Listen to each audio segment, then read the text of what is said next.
वो कहते हैं मंदिर वहीं बनाएंगे, हम कहते हैं हम सौहार्द यहीं बनाएंगे।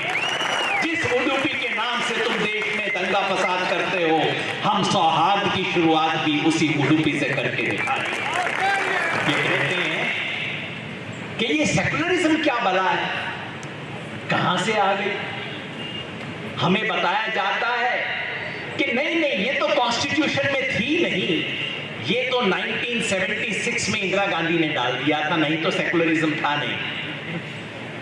झूठ है ये। सेकुलरिज्म अंग्रेजी का लफ्ज से भूल जाइए, हमारे इधर कहते हैं सर्वधर्म समभाव। इस देश के संविधान में पहले दिन से लिखा हुआ है, 1975 में नहीं आया, 1950 के इस देश के संविधान में यह बात लिखी हुई थी, right to equality, right to religion, right to culture, पहले दिन से लिखा हुआ है। इसी तरह से इस देश में कोशिश हो रही है कि खास मजहब वाले मकान मालिक और बाकी सब किराएदार। आज यहां उडुपी से हम घोषणा करने आए हैं कि जिसके पूर्वज, जिसके बाप दादा परदादा की राख इस मिट्टी में है, जिसके पुरखों की हड्डी इस मिट्टी में गड़ी हुई है, वो सब मकान मालिक हैं, किराएदार कोई नहीं है इस देश में। हमारे दोस्तों को कभी कभी जोश आ जाता है, कहते हैं हिंदी राष्ट्रभाषा है। मैं पूछता हूं भाई कहां लिखा है? हिंदी राष्ट्रभाषा है, ये कहां लिखा है? संविधान में तो नहीं लिखा। आज इस देश में जो बुलडोजर चल रहा है, वो बुलडोजर किसी इमारत पे नहीं चल रहा, वो बुलडोजर किसी धर्मस्थल पे नहीं चल रहा, वो बुलडोजर हिंदुस्तान की इमारत पे चल रहा है। ये बुलडोजर हमारे संविधान पे चल रहा है, हमारी सभ्यता पे बुलडोजर चल रहा है। ये हम होने नहीं देंगे। जो इस देश के लोगों को जोड़े वो देश प्रेमी है, और जो इस देश में हिंदू मुसलमान में, हिंदू सिख में, ईसाई मुसलमान में, इस देश में भाई भाई में, बहन बहन में नफरत फैलाए, लड़ाई करवाए, घृणा फैलाए, वो देशद्रोही है। वो क्या कर रहे हैं? इस देश को तोड़ने की कोशिश की जा रही है आज। तो बस मैं चाहता हूं हम एक नारा लगाएं, तोड़ेंगे, वो तोड़ेंगे। बधाई इस बात की कि आपने इस समावेश के लिए उडुपी को चुना, क्योंकि इस देश में नफरत की ये जो लेटेस्ट वेव आई है, ये जो लहर आई है, इसके लिए उडुपी का बहाना बनाया गया। सारे देश में टीवी पे इसका नाम चलाया गया था।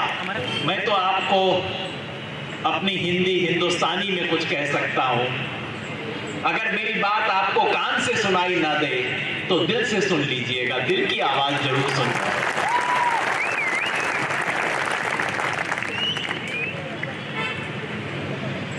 मैं आपको सिर्फ एक बधाई देने आया हूं, इस समावेश के 3 संदेश देने आया हूं और एक सवाल का जवाब देने आया हूं। बधाई इस बात की कि आपने इस समावेश के लिए उडुपी को चुना,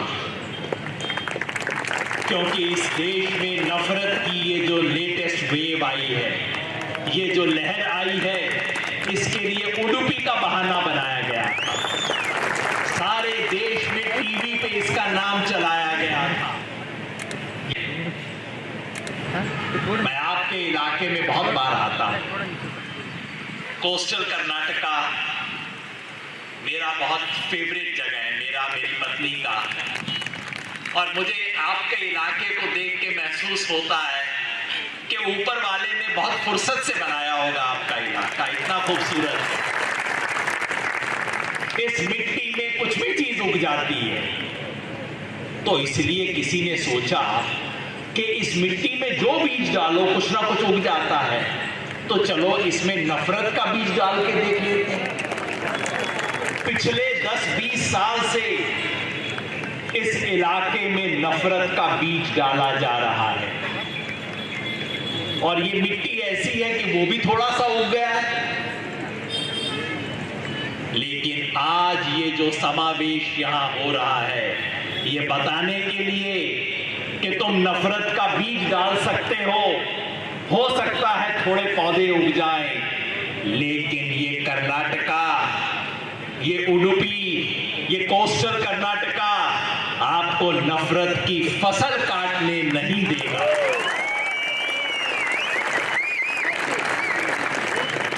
वो कहते हैं मंदिर वहीं बनाएंगे, हम कहते हैं हम सौहार्द यहीं बनाएंगे।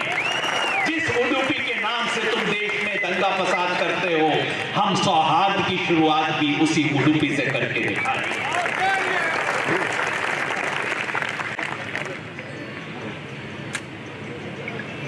मैं चाहता हूं हम सब एक सिंपल नारा लगाएं। मैं जानता हूं ये कोई पॉलिटिकल सभा नहीं है, धर्मगुरु बैठे हैं, मैं पॉलिटिकल नारा नहीं लगाना चाहता, लेकिन सिर्फ एक बात, आज देश में जो किया जा रहा है आप हम सब की आंख के सामने, मैं किसी का नाम नहीं लूंगा, वो क्या कर रहे हैं, इस देश को तोड़ने की कोशिश की जा रही है आज। तो बस मैं चाहता हूं हम एक नारा लगाएं, वो तोड़ेंगे और हम क्या करेंगे। ये देखिए जो बड़ी तस्वीर लगी है यूं हाथ पकड़ के, वो तोड़ेंगे। जोड़ने वालों की आवाज दिल्ली तक पहुंचनी चाहिए। वो तोड़ेंगे, वो तोड़ेंगे, हम जोड़ेंगे, हम जोड़ेंगे। मैं इस समावेश की 3 आह्वान आपके सामने रखना चाहता हूं।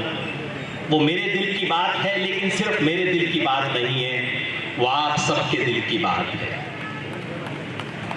पहली बात, ये जो तोड़ने वाले हैं, ये इस मुल्क में 2 दर्जे के शहरी पैदा करना चाहते हैं, 2 दर्जे के नागरिक, 2 दर्जे के सिटीजन बनाना चाहते हैं, एक फर्स्ट क्लास और एक सेकंड क्लास, एक मकान मालिक, दूसरे किराएदार। दिल्ली में मैं देखता हूं कई बार हमारे दोस्तों को कभी कभी जोश आ जाता है, कहते हैं हिंदी राष्ट्रभाषा है। मैं पूछता हूं भाई कहां लिखा है हिंदी राष्ट्रभाषा है? ये कहां लिखा है? संविधान में तो नहीं लिखा। ये हिंदी तो 250 साल पुरानी जुबान है, कन्नड़ा तो 2500 साल पुरानी। तो ये जो तुम सोचते हो कि तुम मकान मालिक, हिंदी वाले मकान मालिक, बाकी लोग किराएदार, ये तो नहीं चलेगा ना, नहीं चलेगा। इसी तरह से इस देश में कोशिश हो रही है कि खास मजहब वाले मकान मालिक और बाकी सब किराएदार।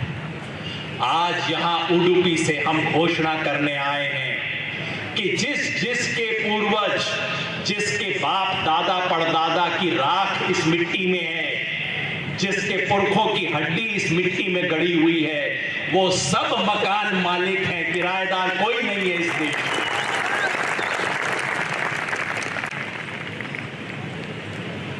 दूसरी घोषणा, ये कहते हैं कि ये सेकुलरिज्म क्या बला है, कहां से आ गई। हमें बताया जाता है कि नहीं नहीं, ये तो कॉन्स्टिट्यूशन में थी नहीं, ये तो 1976 में इंदिरा गांधी ने डाल दिया था, नहीं तो सेकुलरिज्म था नहीं। ये झूठ है। ये सेकुलरिज्म अंग्रेजी का लफ्ज है, भूल जाइए। हमारे इधर कहते हैं सर्वधर्म समभाव। हमारे तीनों धर्मगुरु बोले सब धर्मों को एक समान मानना इस देश के संविधान में पहले दिन से लिखा हुआ है। 1975 में नहीं आया, 1950 के इस देश के संविधान में यह बात लिखी हुई थी, right to equality, right to religion, right to culture, पहले दिन से लिखा हुआ है। और ये सिर्फ संविधान की बात नहीं है, इस देश के स्वतंत्रता आंदोलन ने यह बात स्थापित की थी। संविधान बनने से पहले इस चीज पे राजी हो चुके थे। सन 1928 में जब संविधान कैसा बनेगा उसका ड्राफ्ट बना था, तब ये बात उसमें लिखी गई थी, क्योंकि ये इस देश के स्वतंत्रता आंदोलन का सार है। और ये सिर्फ स्वतंत्रता आंदोलन की बात नहीं है, उससे भी पहले की बात है। गौतम बुद्ध ने कहा मैत्री, अशोक ने कहा, अकबर ने कहा। ये जिसे आज हम सेकुलरिज्म कहते हैं, वो सिर्फ कोई अंग्रेजी या अंग्रेजों की देन नहीं है। ये हमारे संविधान का, हमारे स्वतंत्रता आंदोलन का और हमारी सभ्यता का मूल मंत्र है। ये 5000 साल से देश ऐसा चल रहा है। ये सब कुर्सी पे जो बैठते हैं, कुर्सी पे बैठेंगे, एक दिन कुर्सी इनकी भी चली जाएगी। और जो कहते हैं ना, इनसे पहले भी जो तख्त नशी था, उसे भी अपने खुदा होने का यकीन था। तो ये जो तख्त पे बैठते हैं, अपने आप को खुदा समझने लग जाते हैं। तुमसे पहले भी ये देश था, तुम्हारे बाद भी ये देश रहेगा। और इस देश का धर्म है सब लोगों को साथ लेके चलना, सब मजहब की, सब धर्मों की इज्जत करना। ये इस देश का धर्म है। और जो इस धर्म का पालन नहीं कर सकेगा, वो इस देश में कुर्सी पे नहीं बैठ सकेगा। तो ये दूसरी घोषणा कि ये सेकुलरिज्म जो है, ये स्वधर्म है इस देश का, ये देश का धर्म है। और तीसरी घोषणा वो ये, आजकल इस देश में सेडिशन की बड़ी बात चलती है। कौन देश प्रेमी, कौन देशद्रोही, और ये कुछ लोग बैठे अपने आप सर्टिफिकेट इशू करते रहते हैं। तुम देश प्रेमी, ये देशद्रोही, तुम देश के खिलाफ, तुम देश के खिलाफ। मैं कहना चाहता हूं, मेरा सिर्फ एक सर्टिफिकेट है, और वो मेरा नहीं है, इस देश का सर्टिफिकेट है। जो इस देश के लोगों को जोड़े, वो देश प्रेमी है। और जो इस देश में हिंदू मुसलमान में, हिंदू सिख में, ईसाई मुसलमान में, इस देश में भाई भाई में, बहन बहन में नफरत फैलाए, लड़ाई करवाए, घृणा फैलाए, वो देशद्रोही है। सहमत है सब लोग? सो हाथ उठा के हम तीनों बातों पे बोलेंगे, है ना ये देशद्रोह? हम सब जानते हैं कौन देशद्रोही है। इस देश में किसी का नाम लेने की जरूरत नहीं, सबकी आंख के सामने हो रहा है। आज इस देश में जो बुलडोजर चल रहा है, वो बुलडोजर किसी इमारत पे नहीं चल रहा, वो बुलडोजर किसी धर्मस्थल पे नहीं चल रहा, वो बुलडोजर हिंदुस्तान की इमारत पे चल रहा है। ये बुलडोजर हमारे संविधान पे चल रहा है, हमारी सभ्यता पे बुलडोजर चल रहा है। ये हम होने नहीं देंगे। आज इस सभ्यता, आज इस समावेश में हम आए हैं ये कहने के लिए कि हर हिंदुस्तानी, हमारा मजहब अलग होगा, हमारा इबादत करने का तरीका अलग है, लेकिन जब इस देश और इसकी बुनियाद को बचाने की बात आएगी, तब हम सब एक साथ खड़े होंगे। और बस इसी से जुड़ा आखिरी सवाल, मेरे कई दोस्त पूछते हैं, और खास तौर पे पिछले कुछ हफ्ते से कुछ मायूसी छा गई है। दोस्त पूछते हैं, योगेन हम कामयाब होंगे क्या, जीतेंगे क्या हम इस लड़ाई में? मैं कहता हूं मेरे दोस्त, कुछ लड़ाई होती है जिसमें ये सवाल पूछे नहीं जाते। कुछ लड़ाई होती है ऐसी जिसमें सवाल ये नहीं पूछा जाता कि हम जीतेंगे या नहीं, क्या हम जीतेंगे ये सवाल नहीं पूछा जाता, कब हम जीतेंगे सिर्फ ये सवाल पूछा जाता। आज इस देश पे बुलडोजर चलाने वालों के हाथ में मीडिया है। इतनी शानदार आपने उडुपी में रैली की, अगर ईमानदार मीडिया होता, अगर सच्चा देश होता, तो आज शाम इस देश के टेलीविजन चैनल की हेडलाइन ये उडुपी की सभा होनी चाहिए। लेकिन नहीं होगी। कल के अखबार में आपको छोटी सी जगह मिल जाएगी बस।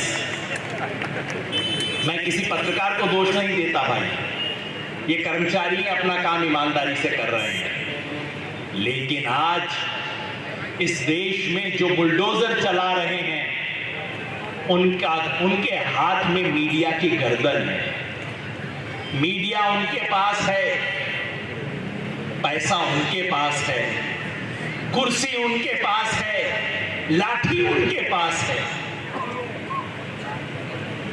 पुलिस का डंडा उनके हाथ में, बड़ी बड़ी कुर्सियां उनके हाथ में, बड़े सरमाएदार उनकी जेब में और मीडिया उनकी गर्दन में, मीडिया की गर्दन उनके हाथ में। तो हमारे पास क्या है? हमारे पास इस देश की मिट्टी है, हमारे पास गौतम बुद्ध है, हमारे पास बसवन्ना है, हमारे पास स्वामी विवेकानंद है, सूफी परंपरा है। 5000 साल की इस देश की मिट्टी हमारे साथ है। क्या ये मिट्टी हारेगी? आप बताइए, क्या ये मिट्टी हारेगी? जरा हाथ हिला के बताइए, हारेगी? हमारे पास इस देश के आजादी के आंदोलन की विरासत है। भगत सिंह हमारे पास है, मौलाना आजाद हमारे पास है, महात्मा गांधी की विरासत हमारे पास है। क्या हम उसे हारने देंगे? और हमारे पास बाबा साहेब अम्बेडकर का संविधान है, वो संविधान हमारे साथ है। कितना भी ये कर लें, उस संविधान की प्रिएम्बल प्रस्तावना वो आज भी हमारी है।